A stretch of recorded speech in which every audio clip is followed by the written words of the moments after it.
نه اینا به درد نمیخورن.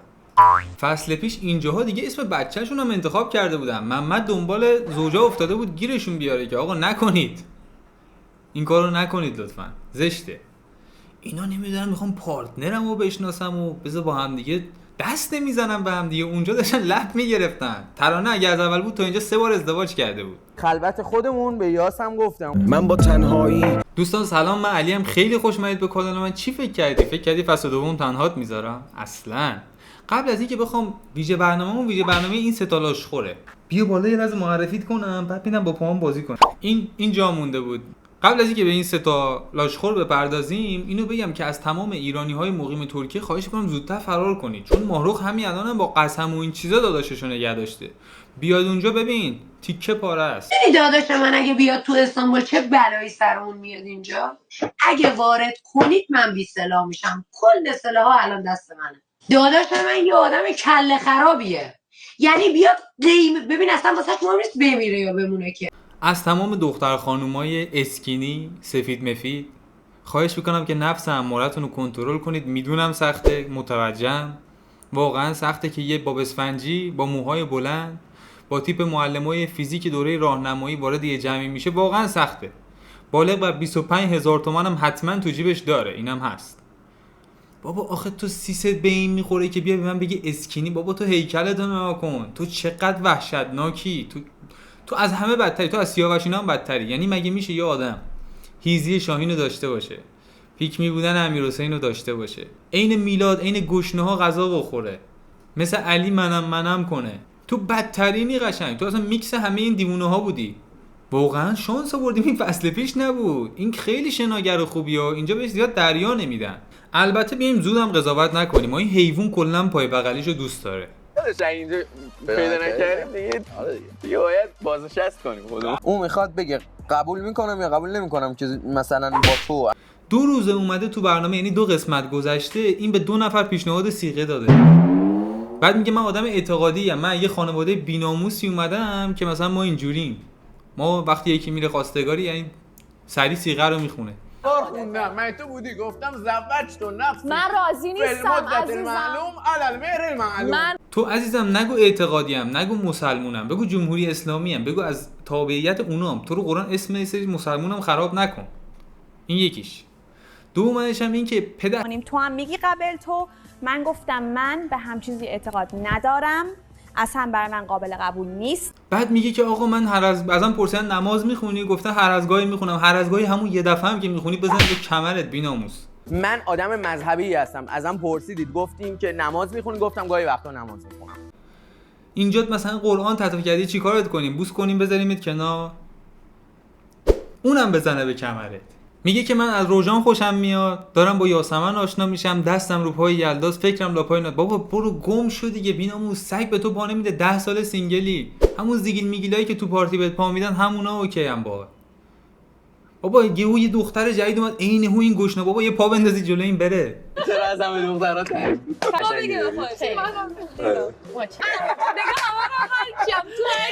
تشنه از این بنده خدا. حتی به پای یاشار هم دست زد. بابا یاشار دیگه واقعا داره حالمو بد میکنه اینقدر جوراب نمیپوشه. یاشار ماسترین پسر اونجاست. یه چیزی بتونی، یاشار خیلی شاهینه. همین هست که آیدا تناز نیست. میتونیم پارتنرامون رو آنالیز کنیم. بهش فکر کردی؟ من نگاه میکنم سلطان. یعنی یه جوری فاز اینا رو داره. هر موقع دوربین میره روی یاشار داره یه چیزی به من و شما و آیدا آموزش میده. فاز چنل‌های یوتیوب توسعه فردی. بابا باشه یاشار خفه شو. مرسی. چشم. مرسی. چشم. جاوید نمونه پسراییه که میگه پسری که رفیقشو به دختر نفروشه مشکل اخلاقی داره. لامصب بذار یه دقیقه بیای. بعد جالبی میدونی چی؟ این خجالت هم نمیکشن. یعنی میان همینجوری صاف تو دوربین نگاه میکنن، میگن که ما تصمیم داشتیم اومدیم اینجا زودم با کسی آشنا نشیم، زود خودمو وا ندم. تنگ بازی‌ها رو ببین. آی نمیدونم ببخشید بهت دست دادم. به قرآن داری چکینگ تموم میشه داری آش و وجاش میخوری. فکر کردی ما نمیفهمیم؟ علنگو واسه کردی به اینجا فکر میکنی ما متوجه نمیشیم؟ اینجا گفتم من خودم رو صفر میگیرم و تا چند روز با هیچ اوکی نمیشم و من فکر نمی‌کردم اولش که وارد میشم. یا اون نازنین بنده خدا تشنه است، من نمیفهمم چشه میکنه همش.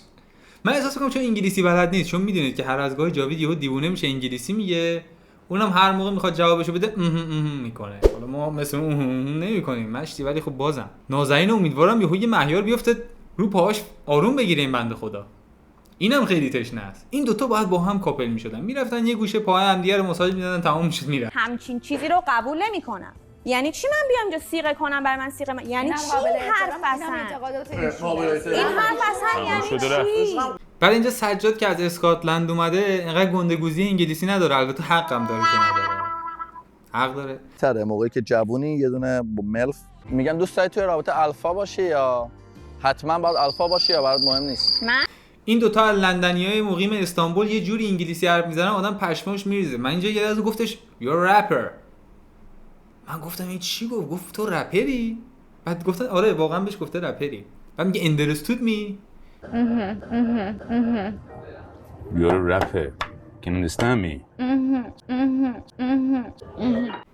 این لهجه کجای استانبول لاشی؟ understood me دیگه یعنی چی؟ بعد تو میای ملف گفتن و نمیدونم الفا گفتن اون اسکاتیشمون رو مسخره میکنی. بعد آدم عوضی و یاسمن خوشم میاد افتاده اونجا، هر کی میخواد خارج از چکینگ حرف مفتی بزنه رو میاد جلو چکینگ میگه آبرو حیثیتشو میبره. امکان داره یاسمن خیلی منفور بشه، ولی این کارشو من تا اینجا خیلی دوست داشتم. نمیذاره کسی پشت چکینگ حرفای مفت بزنه بعد بیاد جلوی دوربین خودشو مثل امیرحسین اینا دیگه خودشو خوب نشون بده. یه مش بی‌شرف هم بهش رأی ندادن تموم شه بره. رئال مادرید اینو منم همینطور. میدونی پسری که ولش. اینجا این بچه خوشگل داشت چیزی به بارسایی‌ها میگه، به پسرایی که بارسایی میخواست بگه، ما حس کردیم. بچه خوشگل رئالیا مثل لباساشون از پشت سفیدن، دنیا براشون زار زار پنالتی میگیره. بانو جمیله هر جا میرفت میگفتن بانو تو چی کاره ای؟ میگفت هر از گاهی یه تکونی میخوره بدنم. این یلا با این سیس دنس دخمیش هر جا میره میگه من دنسرم و ما کنسرت میدنسیدیم و مریم میدونی عاشق چشماتم، نرو مریم به خدا قیمت ماتم، نکنه دشمنی با اون دل بیمارم مشکلم. این یه روزی رو بکنه قطعا یاسمن شاک میشه و اوکیو میگه اوکی باشه با این قضیه، به خودش مربوطه، ولی من شوک میشم. بودم از نگاه‌هاش اینا. اوکی. بریم سراغ کفتارای خودمون. دلمون براشون تنگ شده؟ نه خیر، قطعاً که نه، ولی خب میگم به هر حال ما باید یه چیز تولید کنیم بگیم بخندیم دیگه. یعنی سخت‌تر از تولید محتوا راجع به عشق ابدی همسر کامران تفتی بودنه. چون تصور کن کامران میاد خونه میگه عزیزم یه دهن برات بخونم، بعد تو مجبوری بگی آره، بعد میخونه و تو مجبوری ازش تعریف کنیم. مثلا هر از گاهی تو ماشینم میخواد برات بخونه. کامران جان لطفاً نخون. من طرف متین ستوده دارم بهت میگم. ببین نه که صدات بد باشه، مخملش یکم زیاده. منم و دود و سرفه هم خونه جهانم ببرم. فوش ندادم که به شوخی کردم باش. آماده دیدن جبهه حق علیه اسفندیاری باشید. اسفندیاری نگاه کن پسر تو خونه من به زور، روز قبل کنسرت من به زورمون تو خونه من. نگاه کن چه بلایی سر من بود، دماغمو زد ترکون، دهنمو زد ترکون. این چه بلایی سر من زندگیم داره میاره، من حلالش نمیکنم.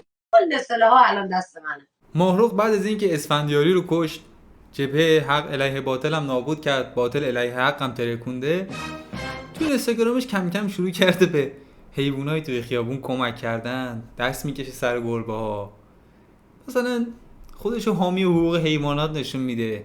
قطعا یه اتفاقی افتاده تا اینکه یهو انش در اومد. گویا خانم ماهرخ گند جدیدی بالا آورده و حسابی ترسیده که صداش در بیاد. وای وای وای ماهرخ، یعنی فقط خدا کنه چیزی که شنیدم درست نباشه. خب تو که کونت نمیشه گربه منو برداری ببری واکسنشو بزنی، واکسن مجانی.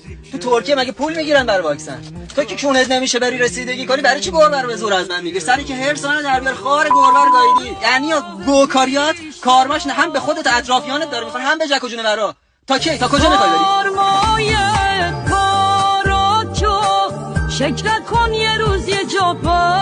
ماهرخ زده گربه یکی از دوستاشو ناکاوت کرده.